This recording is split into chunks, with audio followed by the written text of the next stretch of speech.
د پاکستان پوځ د بلوچستان تربت کې مو د ترهګرو لوی برید ناکام کړی. سلام درنو لیدونکو، ستړي مه شئ.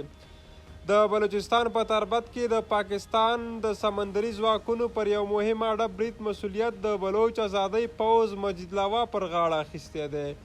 د پاکستان د پوځ مطبوعاتي څانګې له بریده څو ساعته وروسته په یو خبرپاڼه کې ویلي چې تیره شپه ترهګرو په تربت کې د پاکستان پر سمندري اډې برید هڅه وکړه چې د سرتیرو لخوا د چټک اغېزناک ځواب له امله برید ناکام شو. د پرسونل او توکو خوندیتوب ډاډمن شو.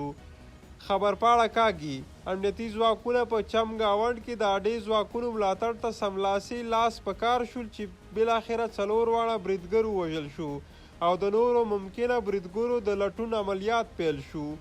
د پاکستان پوځ په دې برید کې د بلوچستان د سرحدي ځواکونو د خپل یو افسر وژل کېدل تایید کړي دي. د پاکستان لومړی وزیر شهباز شریف ویلي چې په تربت کې پر پوځي اډه کې موږ له یو لوی زیانه وژغورل شو او د امنیتي ځواکونو سرښندنه یې ستایلې ده. یاد اډه تربت هوایي ډګر ته نږدې پرته ده چې د BBC اردو ویبپاڼې د ریپورټ پر بنسټ له برید وروسته 45 دقیقې پرلپسې ډزې او چاودنې روانې وې. د سیمې یو شمېر اوسیدونکي BBC ته ویلي چې شاوخوا 2 ساعته یې لومړی د چاودنو او بیا د ډزو غږونه اورېدل.